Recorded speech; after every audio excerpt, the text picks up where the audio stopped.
Hello, everyone. Welcome to the fourth discussion group of the Ulysses 6 as we are finishing up Ulysses by James Joyce and discussing the final three episodes. Yes, So, 17 and 18. yeah. So let's just start going across the top with Pat and giving just a high level interpretation or feeling of what you thought about these final three episodes before we dig into the weeds. Okay. Well, I know that I felt at first when I first started episode 16. At first, I remember feeling our sense of relief after coming out of the however many hundreds of pages we were reading of the Thursday? yes, exactly. The drama, the play version. And this felt like a relief to me to be reading a straightforward, relatively straightforward narrative. And then it became tedious after a while, so I started out finding it to be a relief. And then as it kind of went on and it wasn't all that interesting, and this is what we've been waiting for, Stephen and Leopold coming together, right? And now they are together, and it just, it was kind of anticlimactic, I guess. I found 17, the question and answer format, just tedious. That I wasn't entirely sure. I mean, it just seemed absurd after a while. This format, and it reminded me, and I know some of the sources have said this, it reminds me of the Catholic catechism, in the question and answer form. And I don't know if that's what he was going for, but I found that just, the extreme precision of it was, I found it tedious. And then we get to Molly, and I don't want to dominate this discussion here. I had very strong reactions to Molly's chapter, which I wrote about in the Discord. I mean, these three styles were so totally different. It was almost like getting whiplash. Going from one extreme to another. But this was my third reading of the book, and I really had a lot of trouble with Molly Bloom's chapter this time around, and I'll save my objections to it till everybody's had a chance to talk. But I found it really not hard to get through, except 40 pages with no punctuation. That was a bit much, but I had a lot of trouble with the way Joyce was portraying her. But I'll save that until everybody's had a chance to talk a little bit. Fair enough. Yep. Will? Oh, was it me? Sorry, I didn't know if I was in the right order. I agree with Pat there. I thought episode 16 reminded me of the episode with Gertie on the beach in terms of the narrative style being fairly straightforward. Yeah. So similar to yourself with the blur that was 15, I thought this was quite an oasis of regular prose getting us somewhere. But I think with 16, 17, and 18, but the length of pages, it felt like each time I was actually only moving forward a very small amount for what is an equal number of pages to what felt like a lot of movement in 15. And I agree again with Pat, the Q&A format I did not think was... I thought in terms of going through different styles of writing, it was good to see another style of writing. And whatever, like you say, with the catechism and trying to emulate something to do with Catholicism was an interesting angle to take. But it felt like in this moment where there was the option to give the impression of explaining a lot of things weren't explained. Yes. Or, as I think I put in our chat when we were discussing it, one of the throwaway lines was, you can infer what I mean from those scenes before. You can tell what was going on. I don't need to explain it. I actually do want some explanation, and this is the moment where I want to get it from. And then I think I think Roy and I commented on the same thing in 18 with the lack of punctuation. To me, didn't make any sense stylistically, because taking the punctuation out didn't revert the words. Any contracted word didn't become uncontracted. So can't didn't become cannot. But Molly reads and knows how to read, so you would assume knows punctuation. So I don't know why she wouldn't have punctuation in her own mind. But there were a few occasions, I think, Roy, you commented on as well, where there were a few strike-throughs here and there on certain spelling mistakes or omissions. So it was weird to extract punctuation, but then put in some very specific punctuation. There was. I'm sorry, I don't bring it. At least in my edition, there's no period. Like in some people's edition, there's like 6 periods. Mine's not got any. Mine's just got chapter paragraph breaks. Yeah, mine's paragraph breaks too. But then conversely, I think the difference I had to yourselves as well was on was it page 572 of 17? My edition, the Garland edition, doesn't have the large drop down period. Oh, Which you're I think talking about 17 or 18 now?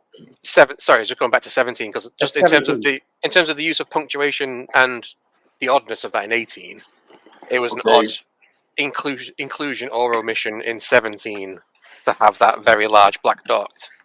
That didn't feature. Sorry, that did feature in mine, but that other large black dot didn't feature elsewhere in the books. There was a few odd instances, and then when I did try to look into that, one of the theories was Joyce is invoking a mathematical symbol for the end of an equation, and then a few other people were refuting in the areas I was reading about it. But yeah, I thought for me, I didn't find the culmination of these 3 episodes, satisfying for what I thought we were getting to. And my my episode 18 doesn't end the way I think everybody else's ends. Really? I think everybody says theirs ends with, this may just be for discounting reasons, but with the whole yes, I said yes, I will, yes. Mine actually has another line break of 1610 and says Trieste, Zurich, Paris, 1914 to 1921, like a publisher's. I have that in my edition. Oh yeah, we've got that. Yeah. Which I think is odd to include if the final line of Molly is meant to be impactful, to say yes, I say yes, I will, yes. It seems to then go, and now here's some mundane footnote of where I was writing it and over what time period. That feels very. I don't need to. It felt like it should have been on another page. Yeah, or just in the beginning of the book with the introductory information or the biographical intro, or afterward. It didn't. It felt like, oh, that's a bit odd. So I wasn't sure why that's included, since the final line is a big deal within Ulysses. Well, let me interject one thing, is that because I was reading along with the audiobook, and the female narrator did not read those lines. She just ended with yes. That makes more sense. But then it's curious, because at least in my edition they have a sort of like notes from Gabler or whatever. Someone made note, and they had a different narrator, and that narrator started with that. So at the end of the last chapter, Joyce inserted these lines. So whoever did the audiobook thought they didn't belong there either. Interesting. Yeah. But that's it from me. Okay, Debs? Pretty much the same as Pat and Will. I was expecting more from these 3 episodes. Episode 16, like Pat and Will, I initially came as a complete relief. A, I can read it, and B, sort of know what he's talking about. But then it just got a bit dull. And I had expected more from the meeting of these 2 characters. Yes. And it just didn't materialise. And then 17, I actually quite liked the question and answer thing until he went off on tangents with the answers and they didn't move anything forward. There was an awful lot of superfluous information. When he was going through his bookshelf. Yeah, like the bookshelf. Yeah.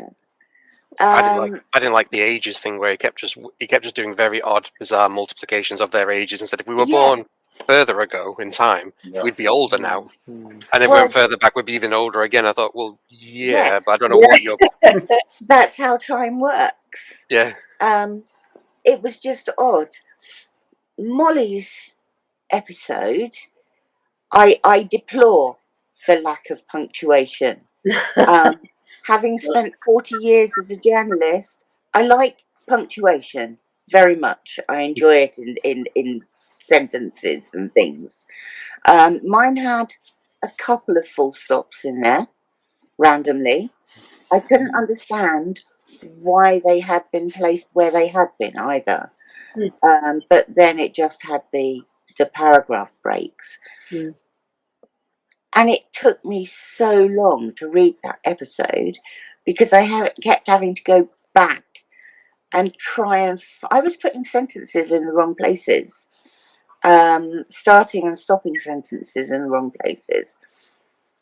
I also don't think he's very good as a woman. I don't think his thought process was as a woman's would be. Yes. So that's how I felt too. Yeah. So that's my last 3 episodes.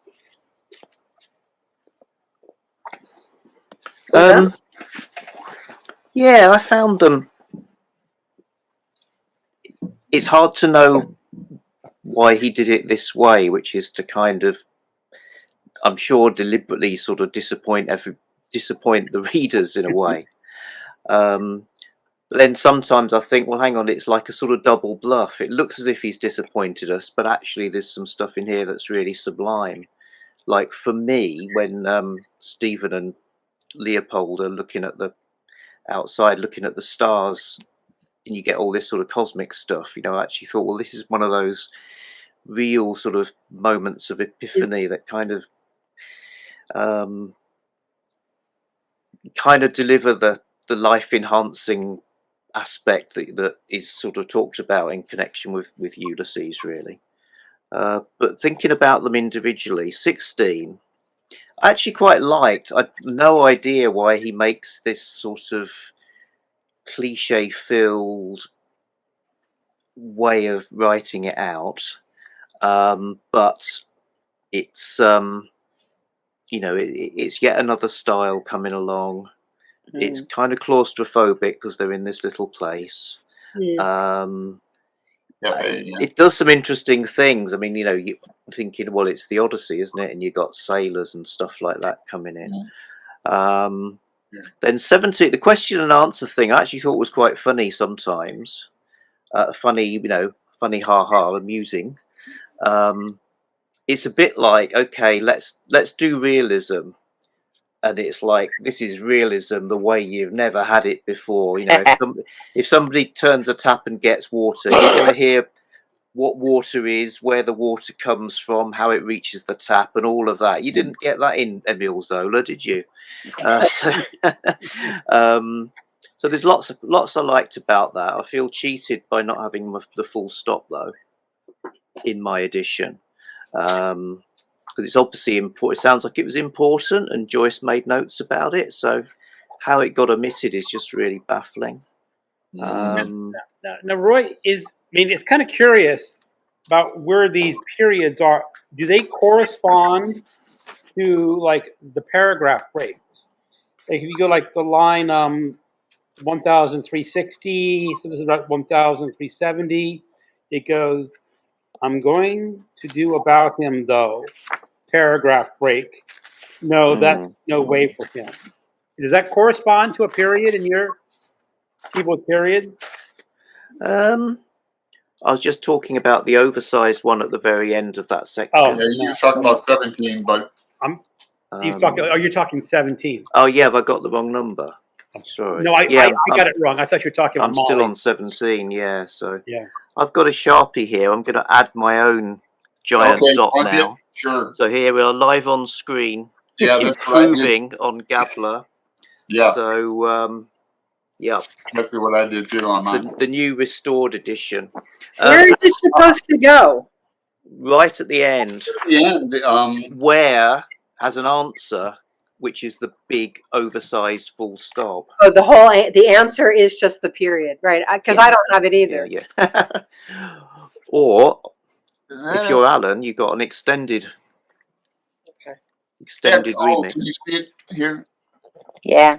Little dot. Mm-hmm.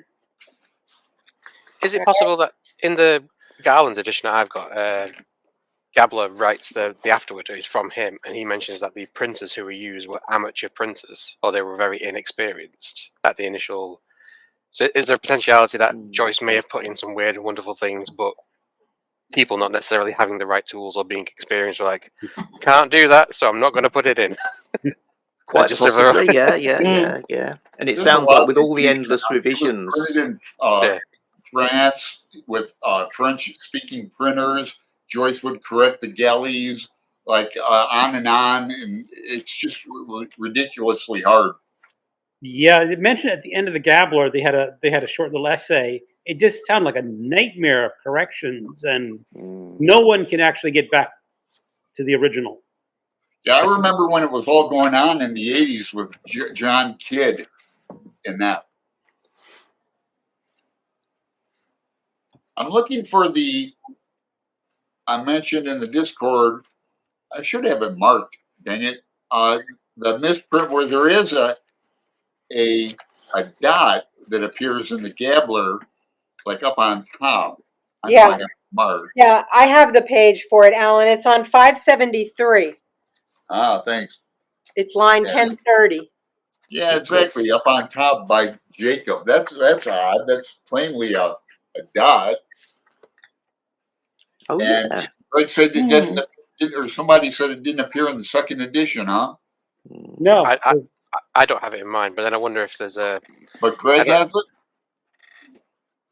no, You don't have it either? no. It's probably just a misprint. It is, yeah, it is. But I think they might have been trying to do the dot, the plunket at the end, and it ended up there.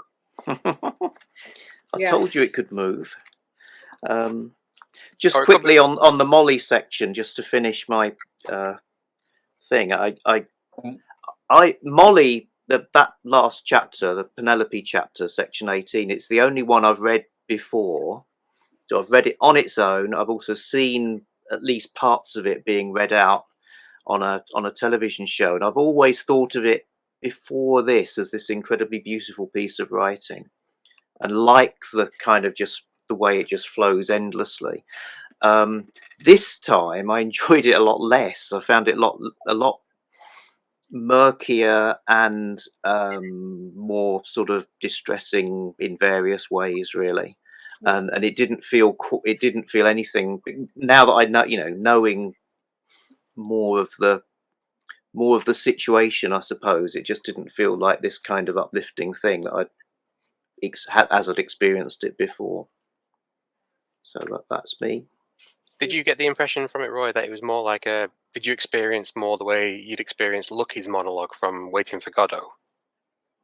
Because obviously it's very surreal and very all over the place, and then there is just this incredibly long diatribe that is delivered very beautifully, like you say, when you're watching it, you're witnessing it being performed. But then when you're actually reading it as a block of text, you're like, this is impossible because I'm not picking up on an artist's inflection in their own voice or any rhythm or any pattern somebody else is delivering to you. You're very much just left up to your own devices, like Debs was saying in terms of reading it. There are so many run-on sentences and lacks of punctuation. You could almost redefine certain paragraphs, and then just by starting a little bit further in or contracting a little bit from the end, change the meaning of that paragraph completely. Yeah, I suppose so. Yeah, hearing it orally, somebody's got to make a decision and read it in a particular way. but it's just also the character of Molly, and I don't know. It felt kind of unfixed to me. You know, it's like another. It certainly isn't a sort of senses-shattering climax to the book. It's all led up to this. It's more like leads you out into lots of other loose ends. Mm. Mm-hmm. Yeah.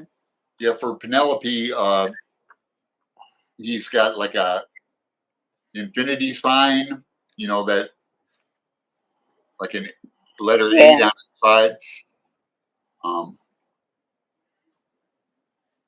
And I always heard that, you know, it was supposed to end with that big dot was the ending of the book, and this was more like an epilogue, afterthought.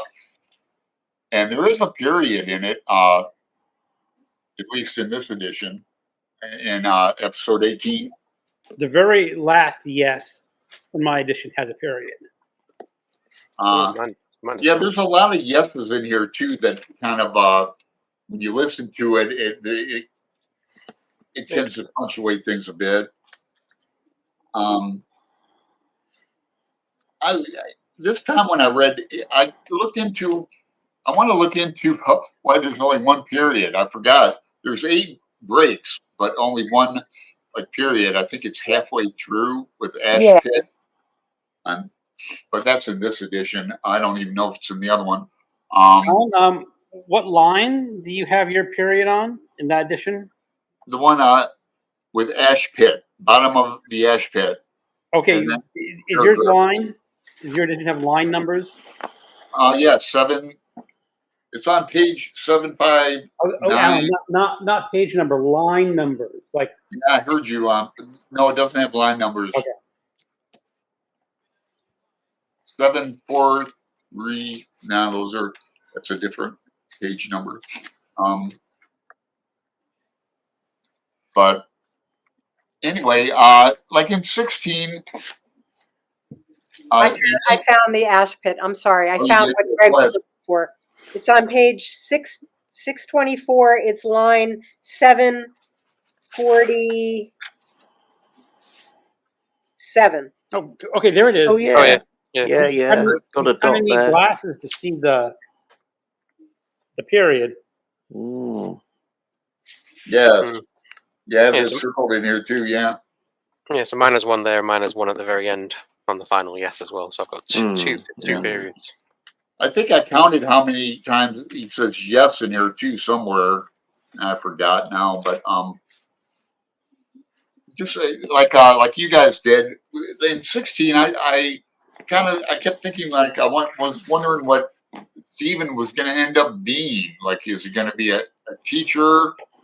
Did I think he's going to be going to maybe a reporter, journalist, or is he going to be a writer, or just be a drunken bum? What's he going to, you know?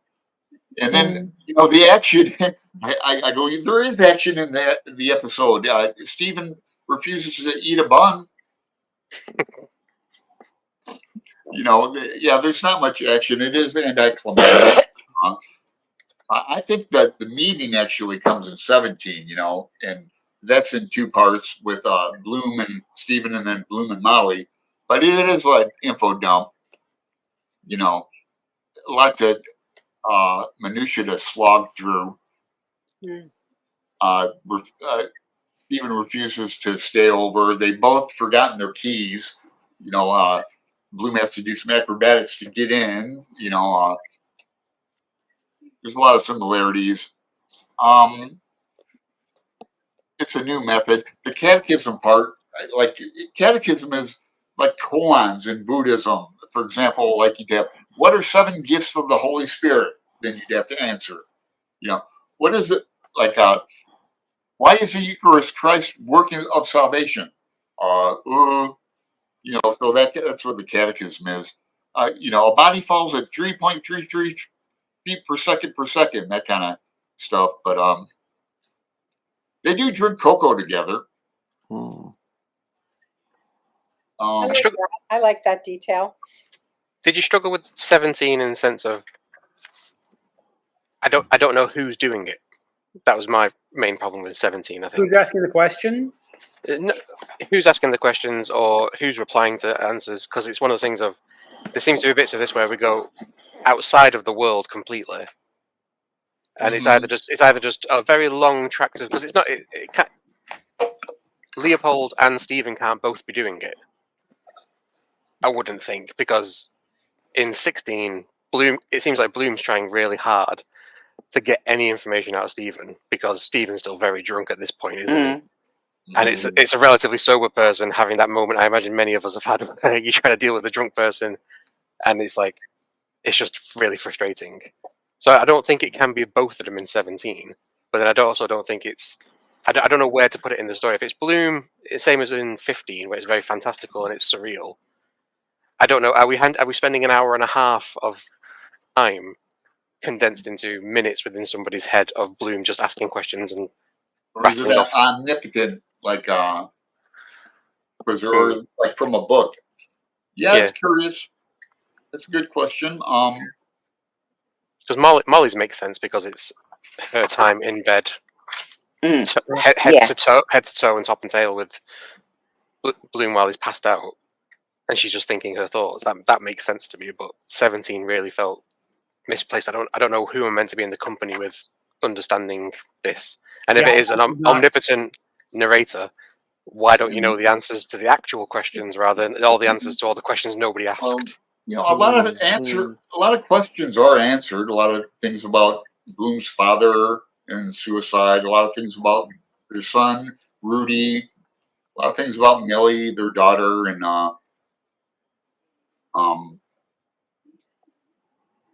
Is part of it Joyce playing with us to sort of provoke and make us think differently about what books are and what language is and what text is. So these things that we find annoying, they're deliberately as a way into to sort of push us out of the story, so we can think, oh my God, what's going on here? You know, so that we see we see how language is doing its thing, and we maybe reflect on that.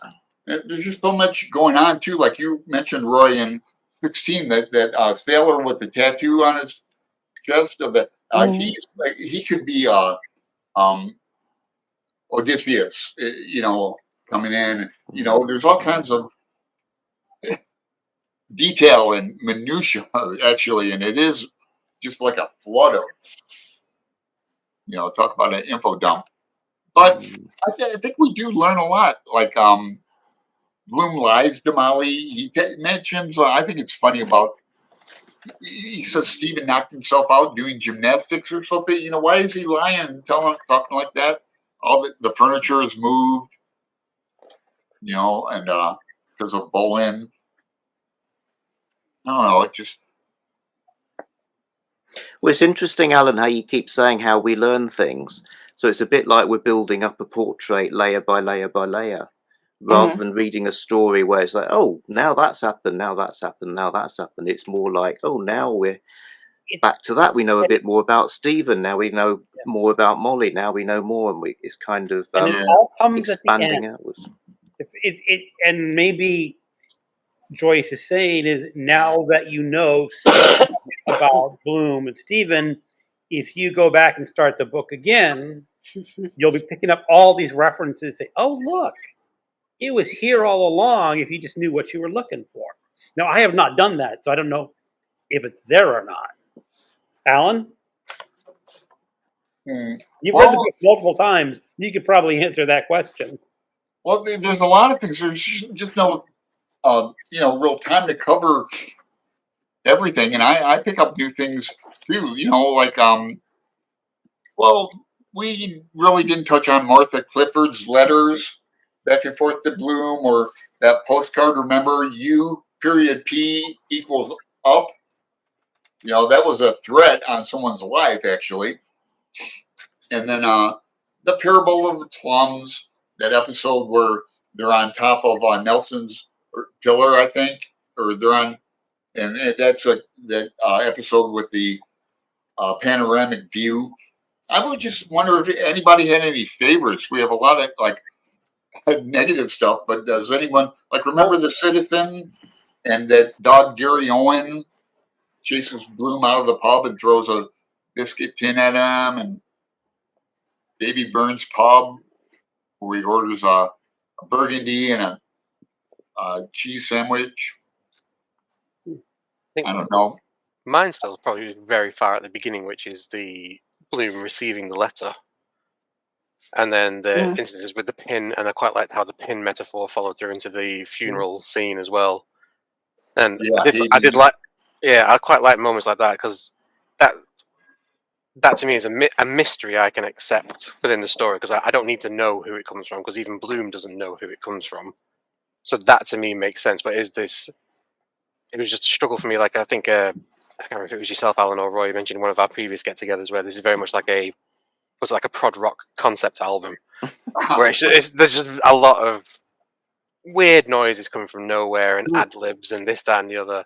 And I don't know if rereading it again would answer more questions for me. Like you just find new ones, or would I just find myself at the back and I didn't realize there was a whole secondary path, and that path means I get to the end and I go back again, and then I find that there's a third path.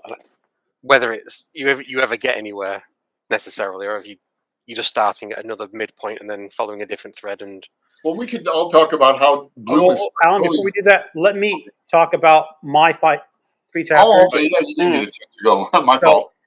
I think I agree pretty much with 16 and 17. 16 was just a relief to start a simple chapter, and the question and answer kind of got on my nerve in chapter 17. The one thing I'm going to say is I'm going to defend chapter 18. Good. I really enjoyed the lack of punctuation and just the flow of I liked it, but also I was listening to the audiobook at the same time. Yeah. So first of all, it was read by an Irish woman, and I absolutely fell in love with her voice and her accent. I did not look up any picture of her on the internet. I don't want to know what she looks like. I just want to hear that beautiful voice in my head. And she read it beautifully. I mean, there were pauses where of course, she has to breathe while she's reading. But I really got the impression of a woman lying in bed with just all the thoughts racing around her head. Now, the one thing is, of course, I've seen a woman narrate, so I get the picture of one, but as someone said, I don't necessarily think that's how a real woman would be thinking. That is a man imagining That's right. how a woman would think. Yeah. But the thing is, even if a woman wrote a man's point of view, that would be a woman interpreting a man's view of the world. Yeah. Do you remember As Good as It Gets, the Jack Nicholson film?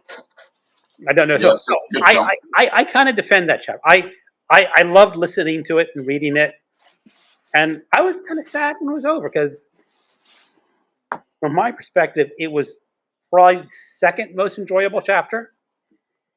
Now the thing is, if I had just been reading it by itself, I don't know if I would have had that same reaction. It'd be interesting to listen to it, actually, to see. And like Will was saying, like Lucky Speech and Godot. If you read it on the page, it capture as much emphasis as if you were to see it on the stage. I think that's one of those cases where this really is a good example of something that you should actually be listening to. And it helps that it just streams. It's a flow of water where there really is no break. That's how I would describe it. Is just the stream of thoughts, which is why they call it stream of consciousness. So my objection to it wasn't even the lack of punctuation. I can appreciate that, and if I heard it, it probably would have been easier. I think a woman has other thoughts in addition to the ones that he is attributing to her. And his version of her is all physical sensation. The whole chapter is her sort of languishing and thinking about every man she ever almost had sex with, thought about having sex with, did have sex with. A woman thinks about some other things also. And that's where I just found it alienating. Yeah, he gets criticized for that a lot. I can definitely see that. Yeah. That it's not an authentic reproduction of a woman's thoughts. It's a part. It's one part. One part. People wonder if, like, Maui is the where is Nora. And this is a like, it's a actually fictionalized. What do they call it? It's when it's a biography, but there's some like give and take to it. And Yeah. then there's another biography of Nora Barnacle that oh damn, I should have written it down. I know I put it in the Discord. It was real popular back in the 80s. But anyway, I like to think about how reading was different in the 20s. Cinema was just coming out. No, and Ulysses was serialized too, so people had time to read it and then think about it. They didn't get it all in one chunk at first. Ezra Pound had a lot to do with that. I didn't realize it was serialized. Yeah, in the Egoist magazine. That sounds appropriate. Okay. Over in Europe. Yeah. I like all the I think it's in 18 where they're thinking about Stephen. Bloom wants him to move in, or is that in 17? He offers him to stay overnight. I think that's in 17. Yeah, and then he goes off into a tangent about or like, is it in 18? Well, like singing lessons. Molly could give Stephen, or Stephen could give Molly singing lessons, and Stephen could marry Millie, and he could be a part of the family, and Bloom could have another son, and then Stephen sings that gruesome, like, anti-Semitic song in 17. Bloom asked him to sing it. Yeah. So much going on. Well, part of that is constantly disrespected in this whole novel. I mean, constantly gets his name spelled wrong in the registry of Hades as Boom, and that was by somebody who knew him. Who borrowed money from him. You know me good enough to borrow money from me, but you can't get my name right. Right. In the obituary. Yeah, and then all the stuff with the Citizen, and we didn't get into the historical stuff about Ireland and England or political with Charles Stewart Parnell. And I think that would be that's too much detail. It is. Yeah, but there's even some doubt about his Jewishness anyway, because his mother wasn't. Right. Exactly. It's very strange. Well, it's not really strange, because people who are not familiar with Judaism are not necessarily going to know that Judaism is inherited from the mother.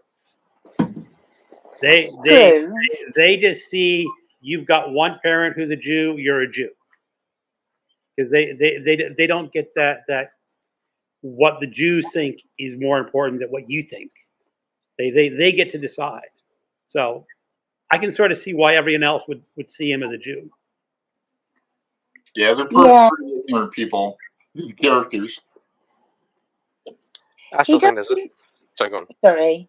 I was going to say, he does quite a lot to dissuade people that he's Jewish, with his eating habits and things like that. Nothing about him actually seems Jewish. No, he was baptized 3 times, actually. Yeah. Yeah.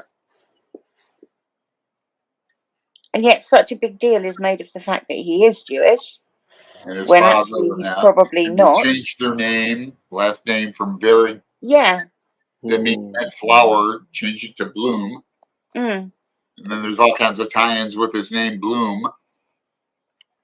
You know, it's a triple the novel. I mean, it's a big deal to finish it too. And I found myself, I didn't really have to, or I felt like I didn't have to. At first I had planned to do a video on every episode, and then it's just too much. I got lazy, and I didn't really have to motivate you guys to read. You were usually ahead of me in the Discord. I'm so pleased I've read it. I really Yes. I am felt too. a sense of achievement when I finished it. That's good. So maybe we can just wrap up and give our final impressions of what we think about having finished Ulysses. Does anyone want to start? I'll start because I think I'll probably be more negative than everybody else. So I'll let everybody finish it more positive. Like Debs just said, I'm glad to have done it as a thing to have done and achieved it. Mm. But I don't necessarily think it works in its entirety.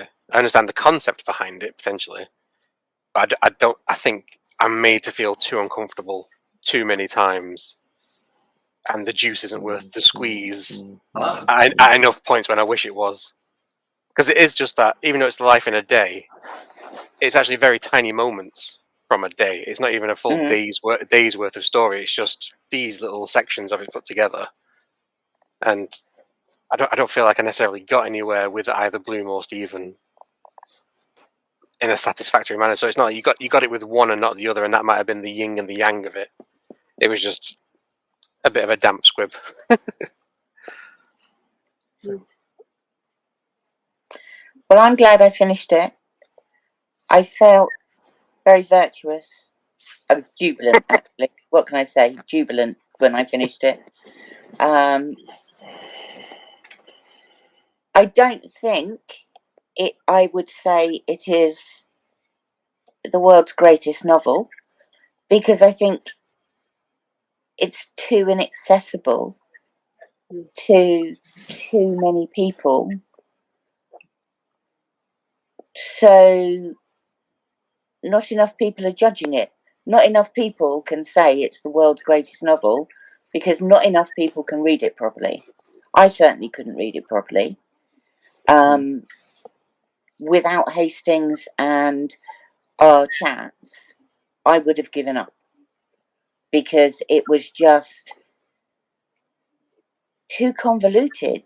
I think I got the impression that Joyce was writing for himself and his literary cronies rather than a wider audience.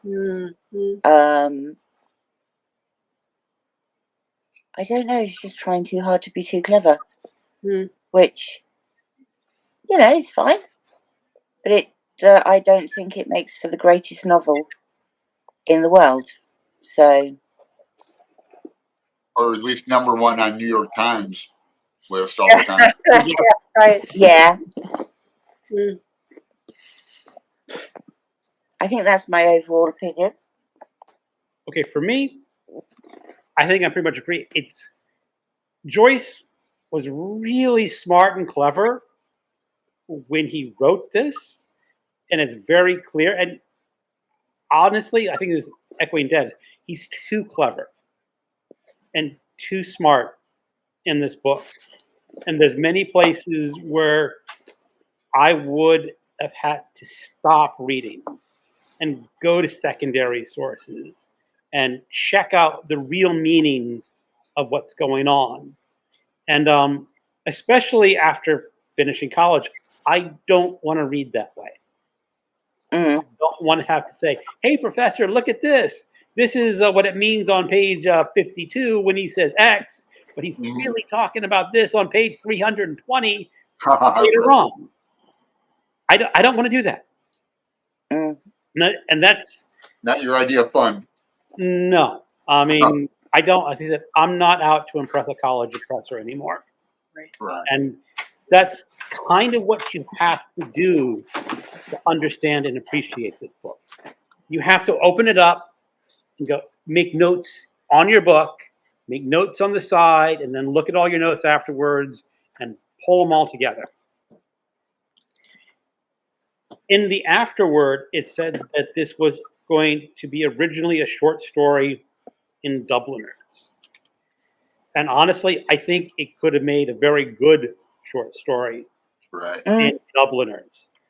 I could give this book 5 stars just for the brilliance of it, but for enjoyment status, it drops to a 3 or a 2.5. It's really not an enjoyable read, except for a couple of chapters. Like I like the chapter with Bloom on the beach. Yeah. Yeah. I'm the only one. I'm the only one who liked the Molly chapter, but I like the Molly chapter. No, But really, those are the only 2 chapters that I really liked. So, again, I am very happy that I have read this book. I don't think I'm ever going to pick it up for, I guess, a third time, because I did listen to the audiobook once. And I say, don't just listen to the audiobook on its own. You really can't read the book that way. It's a very good supplement to reading this on the page, but not on its own. So that's what I think of the book.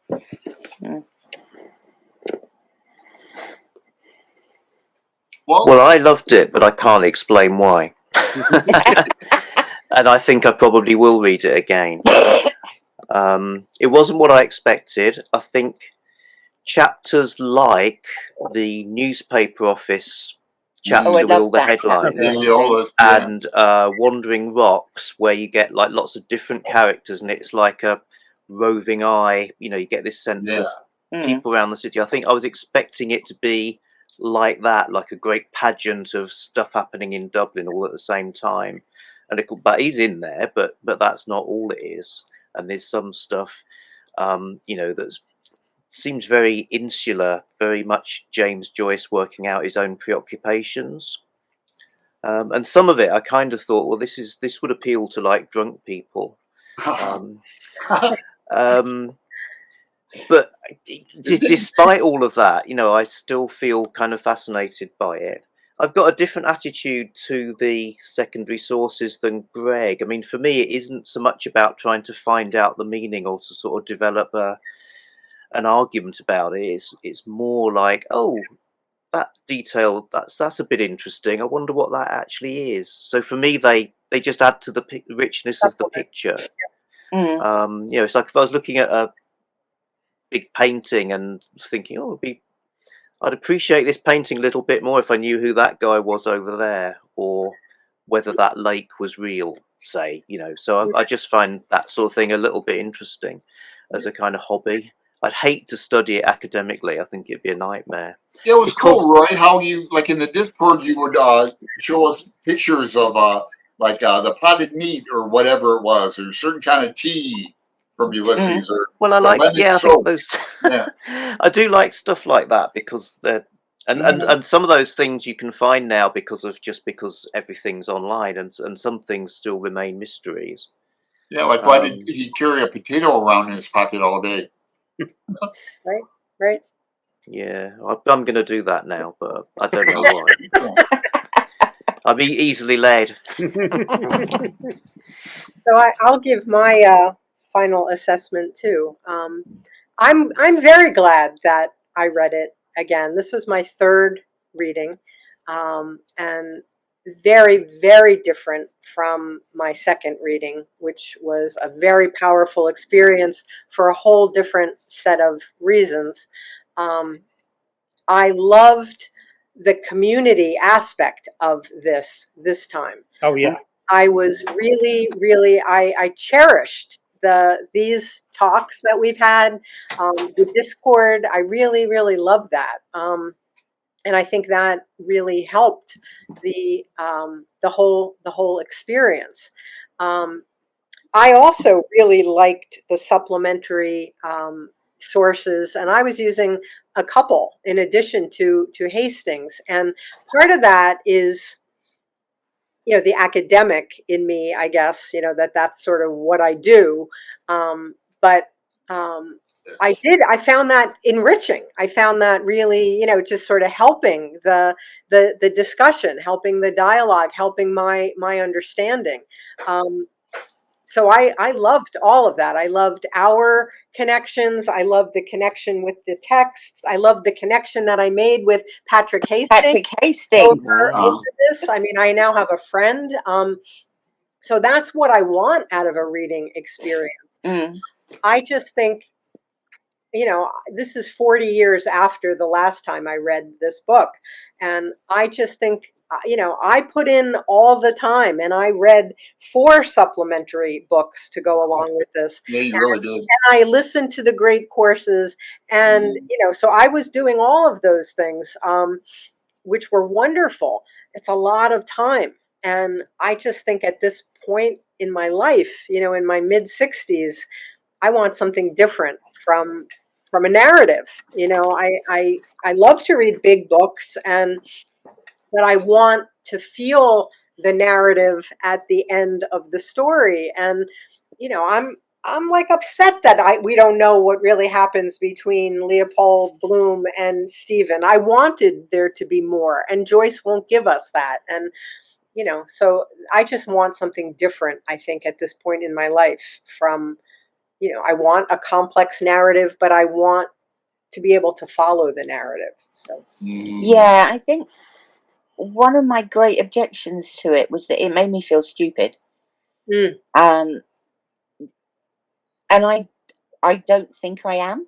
Stupid. It was almost like Joyce was taunting me, going, "I'm really clever and you can't understand this. Ha ha." It was weird. Also, there was a lot more smut than I was expecting.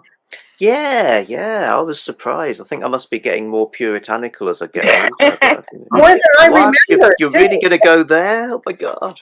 Yeah, absolutely. Oh yeah, it goes.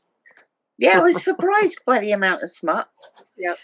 Do you think that's why the scene with Gertrude is why everybody talks about it being banned at that point? Because it feels like a lot of people at the time would have read to that point, and that's the point. It would have windmilled the book out of their hands and gone, "I'm not reading this filth anymore."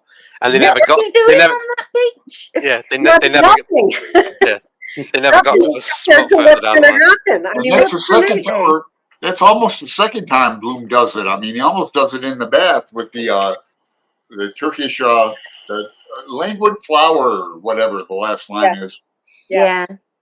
Those reenactments they do in Bloomsday in Dublin must be wild. Yeah, I was there for one. The mayor, Lord Mayor of Dublin, takes part. And, yeah, it's really cool. We have a pub here in Portland that's just around the corner from me. TC Leary's that does a Ulysses group meetup, and the people who do Blooms and Barnacles podcast started it there, that pub here in Portland. Now they live in Dublin. But I might put that in the Discord too as a reference. Okay, yeah. But yeah, it is kind of a chunky novel with there's not a lot of catharsis in it. Not a lot of plot. But I don't know. I've read it many times. I've read it sober. I've read it drunk. I've read it with people. I've read it alone. I put a lot of time in it. I lead a pretty boring life. And I've had chunks of time where I've been able to spend just alone. Like, not here in this apartment, but other apartments where I would just put on like the text and then get the references and go for it. And after years of doing that, it kind of makes more sense and find more Easter eggs in it. I don't know. I've just been. It's my Irish like heritage, I think, and maybe my grandmother bought me my first copy of it back in 1984. But I like War and Peace as well. I've read that twice, and I'll read that a third time. And I haven't marked up my War and Peace yet. I have post notes and writings on bookmarks, but I'm glad you guys. I am so glad that I finally read it. Yeah, me too. I'm glad we had this group here to discuss it. Yeah. Because it really helps motivate you, which is, I'm going to say, is like we're basically wrapping up the discussion. But we'll have a second video after this one next week where we get to discuss how we think people should read Ulysses. Because there's probably lots of opinions on the best way to read this book. Mm. Can I just, before we end, this business about Bloom and Molly not having sex, you go all through it thinking they haven't had sex since their son died. Right.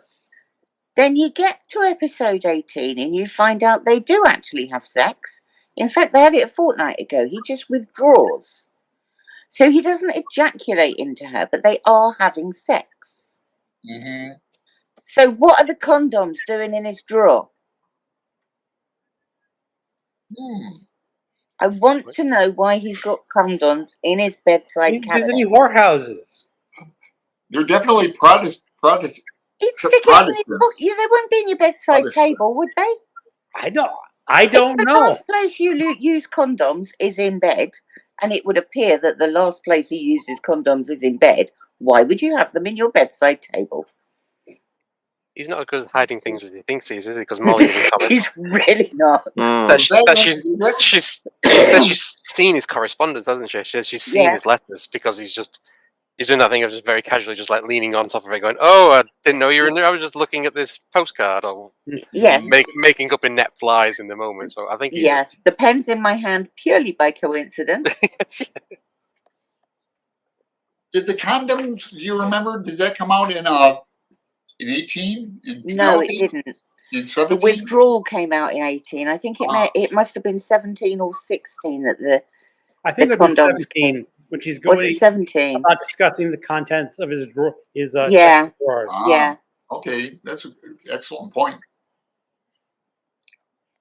It's just a weird point. Yeah, because Molly could get pregnant again. Yeah. Only 33. Absolutely. She was a lot younger than I expected her to be. Especially when she was languishing in bed for the first couple of hours. In the beginning. Yeah.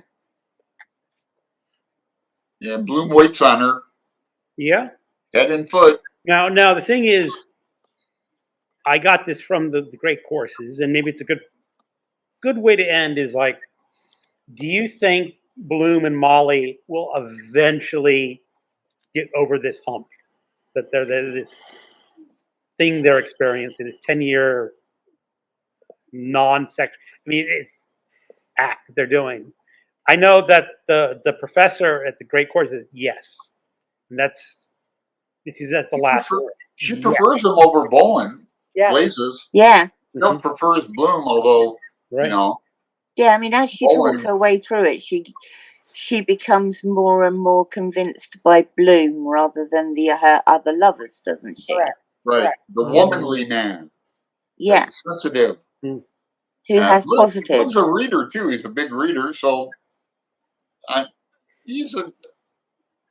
like Bloom. I don't know. Okay.